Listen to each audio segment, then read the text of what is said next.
Hello everyone, today we have HP Smart Tank 515. In this video we will learn how to cold reset this printer. If you have any kind of error or maybe the wireless is not working well or you need to reset up wireless, so any kind of problem you want to cold reset or factory reset this printer, how to do it, just watch this video. First of all, your printer should be turned off completely. Our printer is turned off already. I already turned it off. What to do now? We have to press black copy button and resume button. These two buttons we have to press together and we have to press and keep holding, and then we will turn on the printer. I already pressed. Now I will turn on the printer. Here is the button.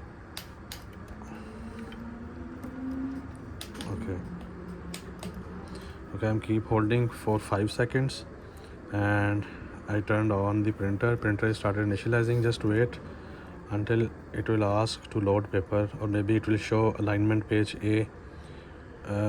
Minimum you have to press 5 seconds. Now I leave the buttons, so we have to wait, let printer initialize, and we will see the prompt what will appear on the screen.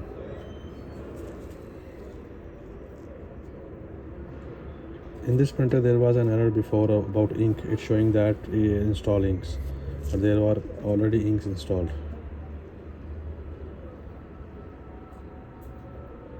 And if there, okay, it's a kind of initializing ink and it's asking to alignment page, so it means that printer has been reset successfully, and now it will print alignment page and then we will scan this alignment page.